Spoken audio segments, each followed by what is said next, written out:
Olá, boa noite. Boa noite. Visita ad limina.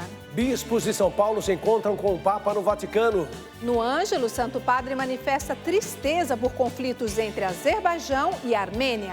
Francisco assegura que a paz é possível quando as armas são silenciadas e o diálogo tem início. Britânicos se despedem da Rainha Elizabeth II. Monarca foi sepultada nesta segunda-feira na capela do Castelo de Windsor. Igreja celebra a festa de Nossa Senhora da Salete. Vamos conhecer a história desta devoção que nasceu há mais de 150 anos na França. Entenda como nasceu o regime presidencialista no Brasil. Mercado financeiro reduz a previsão para a inflação pela 12ª semana consecutiva. E a história de um jovem com paralisia cerebral que pôde realizar um sonho com a participação do pai. O Canção Nova Notícias começou.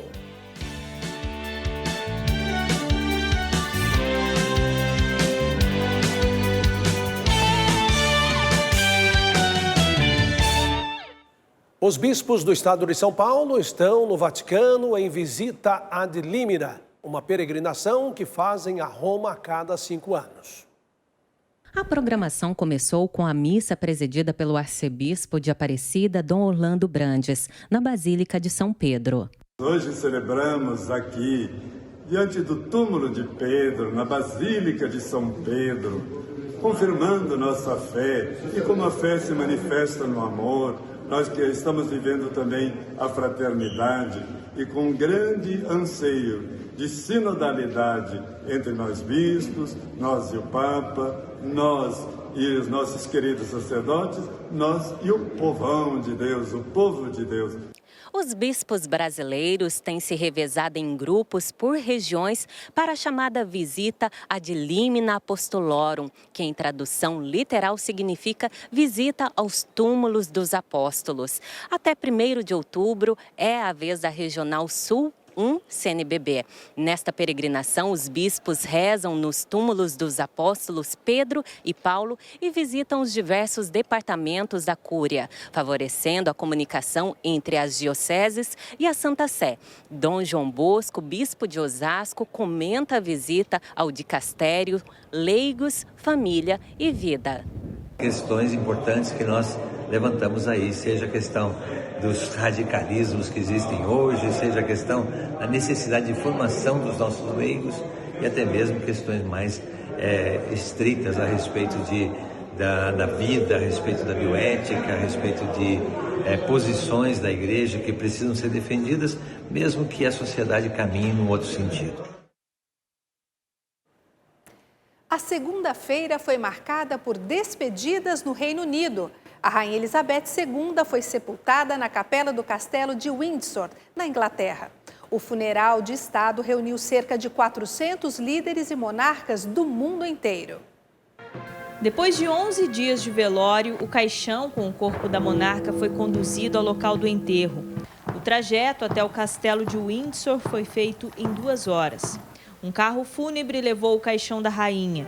Rei Charles III e outros membros da família real acompanharam de perto o cortejo.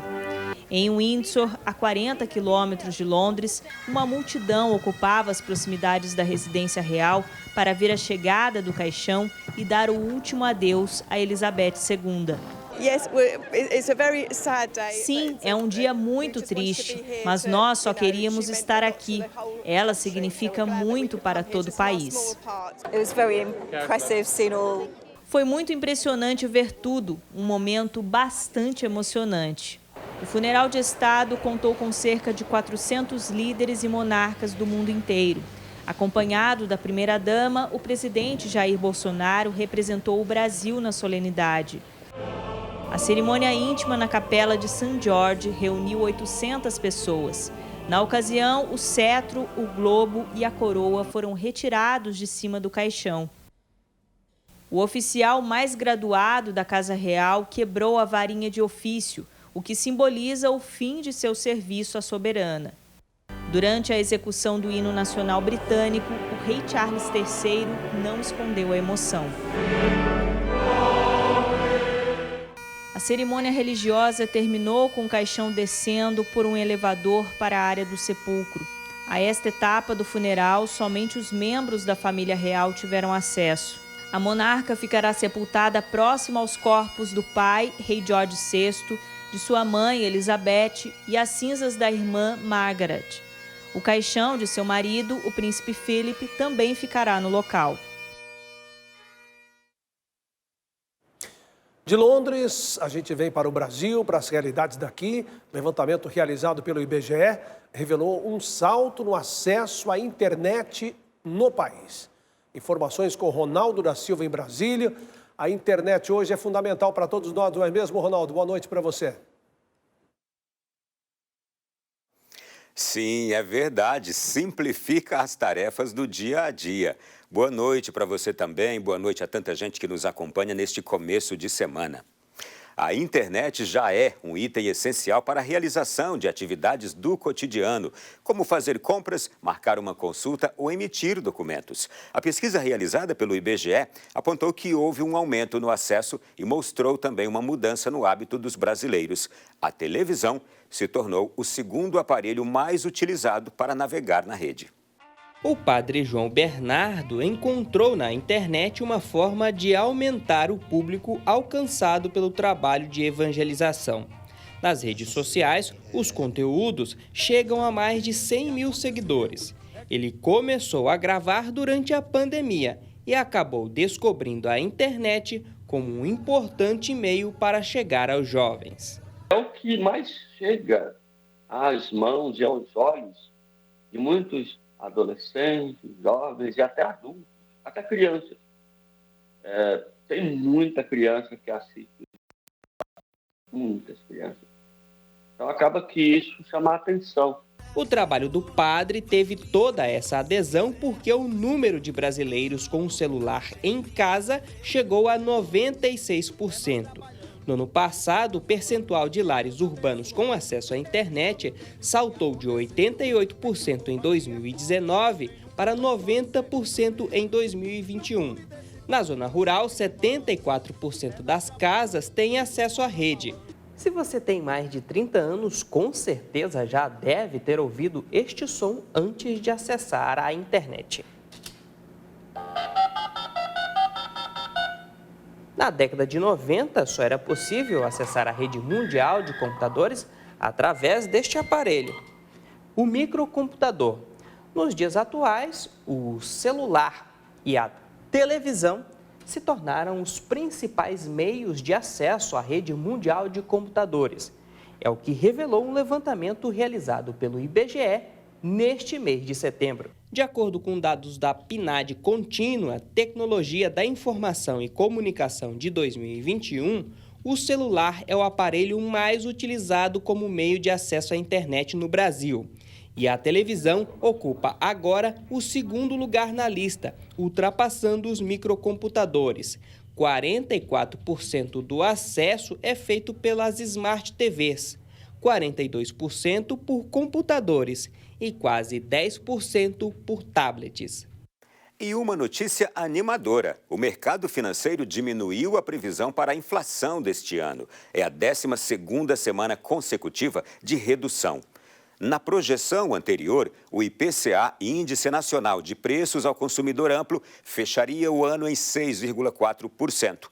Mas o Boletim Focus divulgado hoje mostra que o índice caiu para 6%.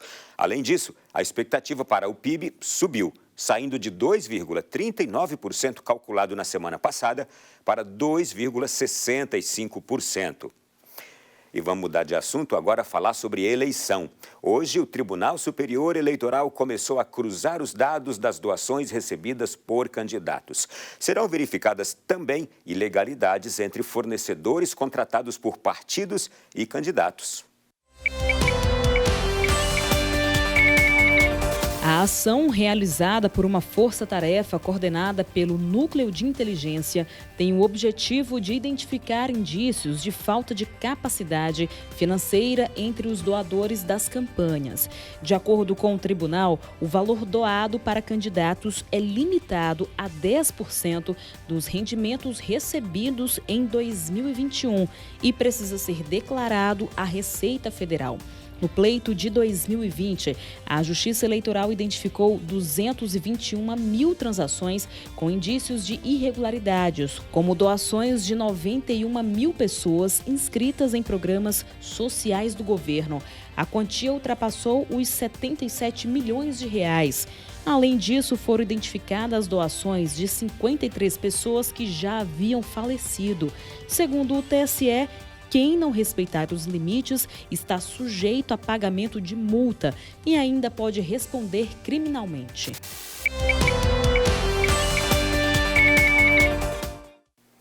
Por hoje é só. Uma excelente noite a todos e uma ótima semana também. Amanhã estaremos de volta. Até lá. Obrigado, Ronaldo. Boa noite para você. Bom descanso. Olha, a seguir, você vai saber como surgiu o regime presidencialista no Brasil. E a história da devoção a Nossa Senhora da Salete.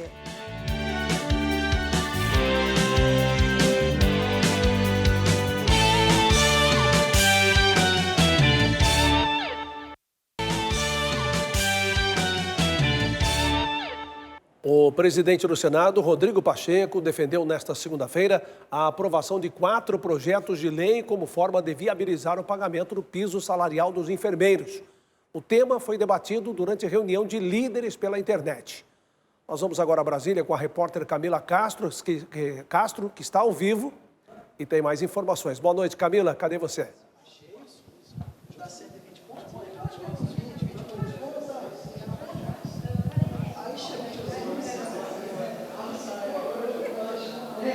Boa noite, Reinaldo, e a todos. A lei que estabelece o valor salarial mínimo para os enfermeiros foi suspensa por decisão do Supremo Tribunal Federal, por falta de fonte de financiamento.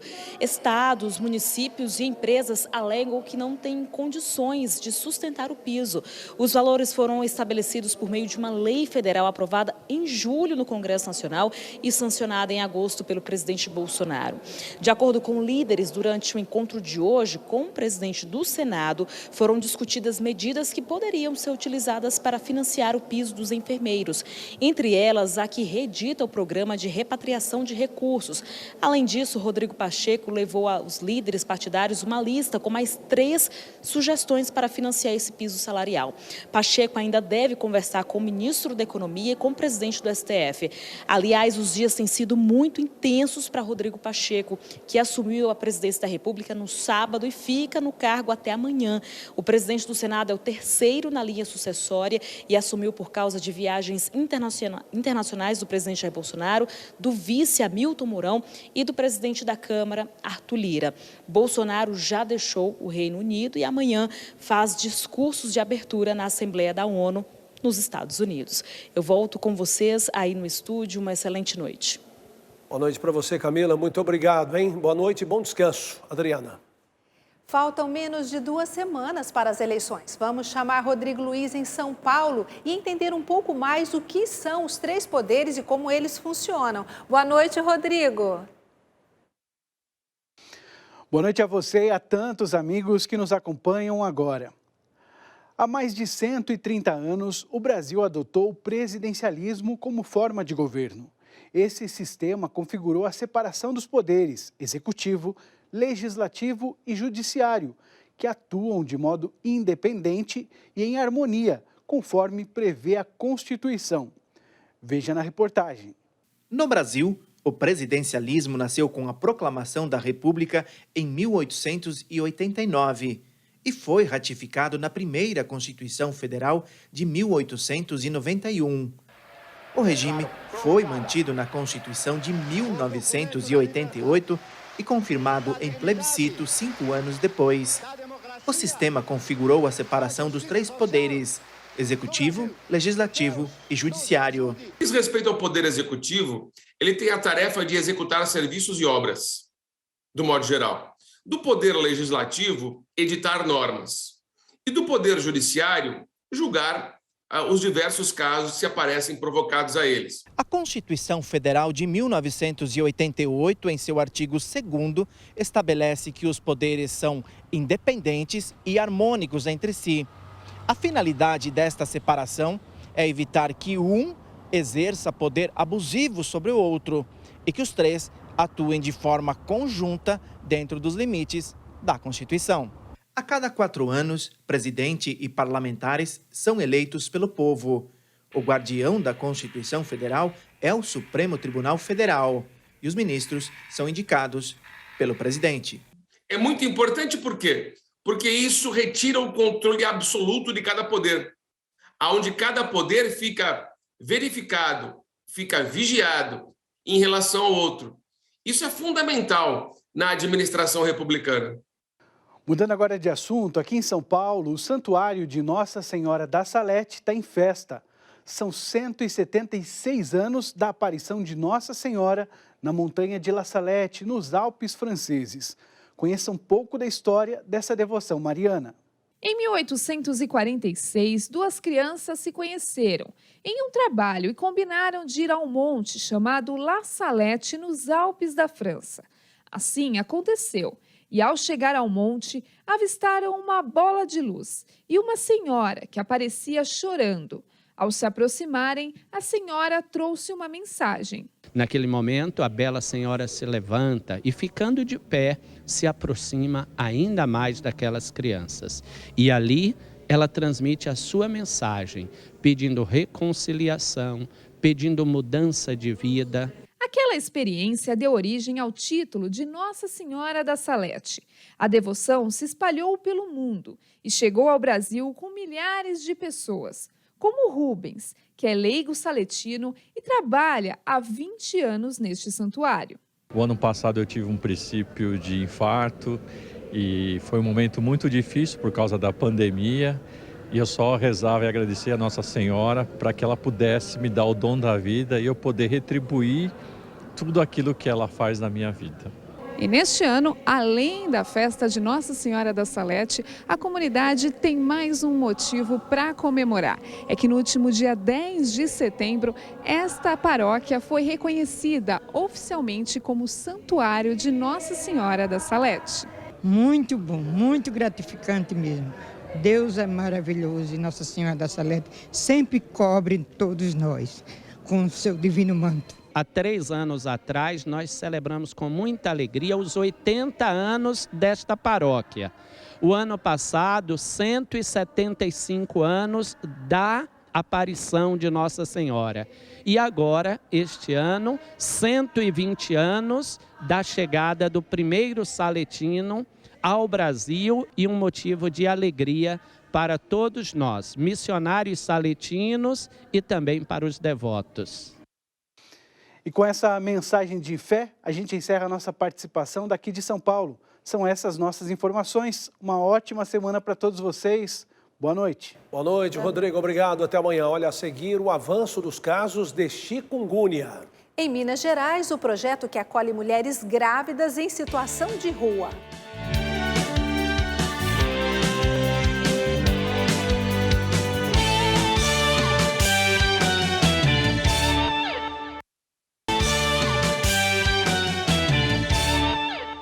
Vamos falar do mosquito Aedes aegypti, causador da chikungunya. A doença provoca dores nas articulações e já levou a óbito no país 64 pessoas em 2022. No Brasil, o volume de casos de chikungunya saltou de 96.288 no ano passado para 162.407 neste ano. Crescimento, segundo a Fiocruz, de 68,6%. O Ceará registra a maior quantidade de diagnósticos e mortes no período de janeiro a setembro de 2022. Foram 49.300 infecções, 30 pessoas morreram. Essas mortes representam quase metade das vidas perdidas no Brasil para chikungunya, uma doença que costuma ter baixa letalidade. Genilda foi picada pelo mosquito no mês de maio deste ano e até hoje convive com as sequelas da chikungunya, uma das doenças provocadas pelo mosquito Aedes aegypti. Ela trabalha como porteira de um condomínio e teve que interromper as atividades até conseguir voltar a caminhar. Como os sintomas foi muito forte, eu não conseguia vir trabalhar. Eu cheguei a ficar na cadeira de roda, porque, assim, o que aconteceu comigo eu não desejo para ninguém. Era muitas dores nas articulações. A chikungunya preocupa as autoridades de saúde aqui da capital sergipana, porque em todo o ano passado foram registrados 571 casos e neste ano de 2022 chegamos ao mês de setembro com o mesmo número. O problema é que ainda faltam 3 meses para acabar o ano. A gente percebe que houve um aumento, sim, dos casos, tanto notificados quanto confirmados. E não só de chikungunya, mas também os casos de dengue. Ainda segundo o gerente, as visitas constantes dos agentes de endemias não são suficientes para controlar a proliferação do inseto. É importante que a população receba o agente de combate às endemias, acompanhe a visita, né, e assim que a visita terminar, mantenha os cuidados ao qual a gente orientou. E agora a notícia internacional: Japão e Porto Rico sofrem com desastres naturais. A agência meteorológica japonesa continua a emitir alertas para o tufão Nanmadol. Já o furacão Fiona deixou mais de 3 milhões de porto-riquenhos sem energia elétrica. O tufão Nanmadol atingiu hoje o Japão e deixou um rastro de destruição. Cerca de 9 milhões de pessoas precisaram deixar suas casas. 2 morreram e 115 pessoas ficaram feridas. As rajadas de vento chegaram a 234 quilômetros por hora. 240 mil residências ficaram sem energia e o tráfego local chegou a ser interrompido. Este turista estava preocupado, precisa voltar para Fukuoka, mas com os trens fora de serviço, as vias expressas fechadas e os voos cancelados, disse que tentaria viajar de carro particular. A Agência Meteorológica do Japão continua a emitir alertas para ventos fortes, marés altas e deslizamentos de terra do oeste ao norte do país. Já na América Central, o tamanho da inundação revela a força do furacão Fiona em Porto Rico. O fenômeno também causou deslizamentos de terra antes de atingir a República Dominicana. A tempestade arrancou o asfalto das estradas, fechou aeroportos e transbordou alguns rios. Alguns subiram até 6 metros em poucas horas. Os ventos chegaram a uma velocidade de 140 quilômetros por hora, confirmando o Fiona como um furacão de categoria 1, segundo o Centro Nacional de Furacões. A reconexão do sistema elétrico em toda a ilha deve levar alguns dias. E os últimos dias de inverno serão de chuva. O tempo melhorou um pouco no estado de São Paulo no fim de semana, mas nos próximos dias há previsão de instabilidade. Yaras Naires, terça-feira volta a chover em que partes do Brasil? Boa noite. Olá, Adriana, boa noite para você também, Reinaldo e a todos de casa. Bom, Adriana, é exatamente isso. A chuva ganha força novamente sobre áreas daqui do estado de São Paulo. De acordo com o Climatempo, na quinta-feira, quando começa a primavera, há risco para tempestades na região sul, centro-oeste, em áreas do norte, no Rio de Janeiro, sul do Espírito Santo e Minas Gerais. Amanhã, toda essa área em azul estará sob alerta de chuva forte e intensa, passando pelo Acre, Rondônia, Amazonas, Mato Grosso do Sul, Goiás, São Paulo, Rio de Janeiro, oeste e sul de Minas Gerais, além de áreas dos estados da região sul. O volume de chuva chega a 20 milímetros no Mato Grosso do Sul, 16 em Goiás e 12 na faixa litorânea de São Paulo. As máximas estarão amenas, 20 graus em Porto Alegre, 26 em São Paulo e 28 graus em Campo Grande. Por causa do tempo instável, as manhãs estarão mais frias, com mínimas que variam entre os 13 e 25 graus nas capitais. Reinaldo, Adriana, volto com vocês. Uma abençoada semana a todos. Para você também, obrigado, Yara. Olha, vamos falar de acolhimento, porque eu acho tão importante acolher uma pessoa com a nossa humanidade e muito respeito. É um gesto que nos aproxima dos ensinamentos de Jesus Cristo, né, Adriana? E olha, em Minas Gerais, um projeto inédito acolhe mulheres grávidas em situação de rua. O espaço está repleto de cores e os detalhes tornam um lugar acolhedor para elas, mulheres grávidas ou puérperas em situação de rua. A iniciativa de Belo Horizonte é pioneira no país. Então, é um serviço que oferece, por meio de uma equipe multiprofissional, com assistentes sociais, psicólogos e educadores, o atendimento e acompanhamento a essa mulher, ao seu bebê, e também articulação com serviços de saúde. A casa tem capacidade para até 20 pessoas. Natália estava há mais de um ano em situação de rua com um filho de 2 anos. A casa, para ela, tem sido a chance de lutar pela maternidade do pequeno e da filha de 1 mês. Da vida que eu já estava quase para perder meu filho, principalmente a minha filha. E até o meu filho melhorou, porque meu filho era agressivo, meu filho não falava direito. E fez até eu ficar mais próxima do meu filho mais ainda. E fez eu ficar mais próximo da minha filha também. Para essa mãe, o local é oportunidade de ficar com o filho e dar a ele a presença materna que os outros 2 filhos não tiveram. Viver uma nova história para poder ficar com meus filhos, entendeu? Está sendo uma experiência muito boa estar aqui com o meu filho, que ele me traz paz, alegria. Esta casa é mais do que um espaço de acolhimento. É um lugar para cultivar sonhos e ver nascer famílias com um futuro melhor. Ter uma casa para mim, para os meus filhos, ter um emprego. Tudo que eu penso na minha vida é melhorar a minha vida. No próximo bloco, o Papa manifesta tristeza por combates entre Azerbaijão e a Armênia. E o jovem com paralisia cerebral que realizou um sonho com a participação do pai.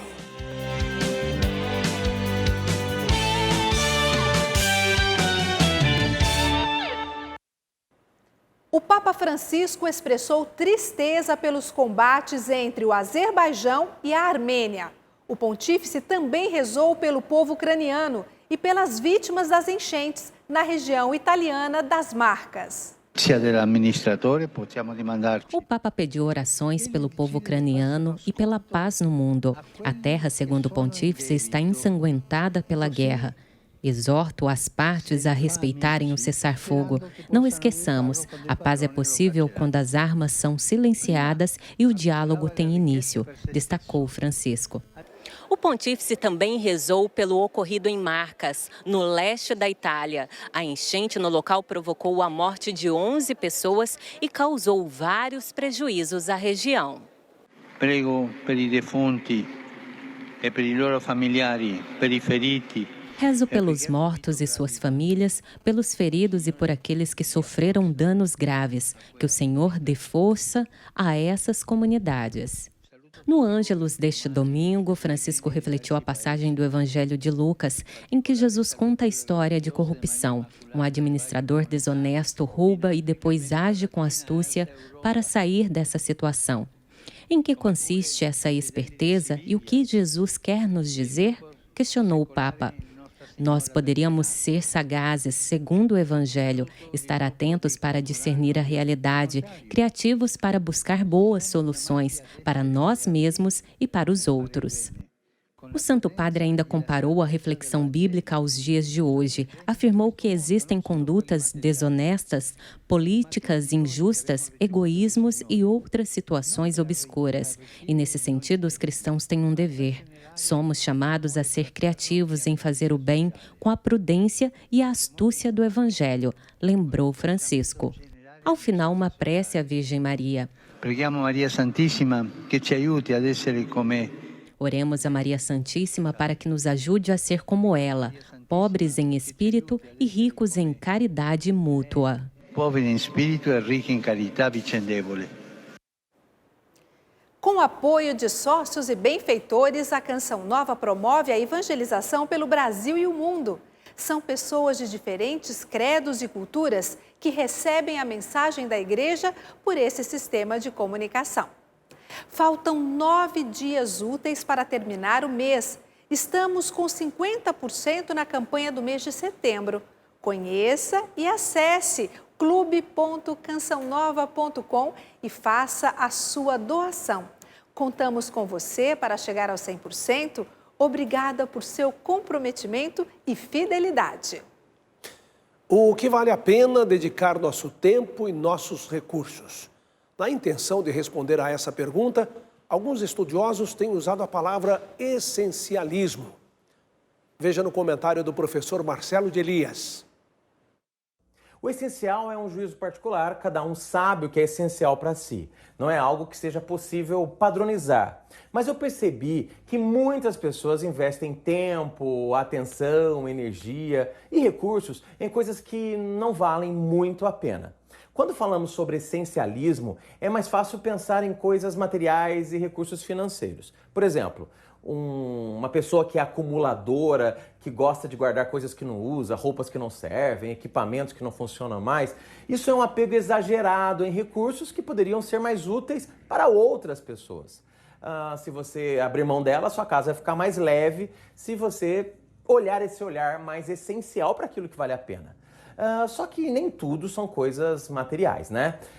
A parte mais difícil, talvez, para a gente entender é quando a sua energia e sua atenção é investida em assuntos que não valem a pena. Ou seja, será que a sua energia e o seu tempo estão orientados para aquilo que é essencial, para aquilo que é o seu objetivo de vida de fato? Será que você não está gastando energia com assuntos que te desgastam e que te fazem sofrer? A dica é essa. Coloque foco naquilo que faz sentido para a sua vida. Deixe a sua vida mais leve, mais feliz, mais adequados para que tenha uma vida plena. Como dizem por aí, se custar a sua paz, está custando caro. Viva uma vida naquilo que é essencial. Ela te trará significado para você e isso te vai ajudar a viver. Que bacana o comentário do Marcelo, hein? O que é essencial? Andar de bicicleta é, a princípio, um ato simples. Para outros, superação e liberdade, Adriana. Um jovem com paralisia cerebral pôde realizar pela primeira vez um ato simples: passear de bike com segurança. Um caminho árduo e recompensador. A meta de todo pai é ver o filho feliz. Rodrigo não mediu esforços para que Henrique, de 17 anos, tivesse uma grande experiência. O objetivo de levar o filho para passear de bicicleta inspirou um projeto de inclusão desenvolvido por estudantes de uma faculdade do interior paulista. A bike solidária é um engate fixado à bicicleta do pai. O equipamento conta com banco ergonômico, pedais e descansos para os pés. Combinação perfeita de lazer e exercício para pessoas com deficiência. E aí houve até um silêncio ali, e aí depois um microfone foi aberto e o aluno comentou, falou, professor, a gente aceita esse desafio. E aí sim a gente começou, né, toda a parte da medição do corpo humano, também depois adquirimos, nós ganhamos na verdade um assento, esse assento ficou pequeno, então a gente teve que cortar esse assento, torná-lo mais largo, porque o Henrique ele é grande, um adolescente grande, e também as questões de engenharia, realizamos várias parcerias para a parte de metalurgia, usinagem. Rodrigo havia tentado, sem sucesso, construir por 4 oportunidades veículos adaptados ao seu filho Henrique. Após 12 meses de espera, o sonho se tornou realidade. A bike solidária ficou pronta, uma verdadeira transformação na vida dos dois. A gente não olhou só a necessidade física do Henrique, mas a gente olhou ele como igual. E a gente descobriu que ele não tem diferença nenhuma de nós. E aí tem um dia que a gente reserva para passear, né, Henrique? Você gosta de passear? Adoro passear. Gostoso, né? Gostoso. Delícia. Então, quando esse projeto ficou pronto, teve o primeiro passeio. E aí, a primeira vez a gente engatou esse triciclo na bicicleta e nós colocamos o Henrique para fazer o primeiro pedal. Foi uma coisa mágica, foi assim, surreal. A gente fiquei muito emocionado. O Henrique ficou nas nuvens e foi lindo, foi bom demais.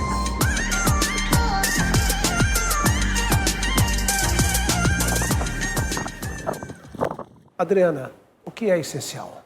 Este é um ato essencial, pai e filho realizando um sonho.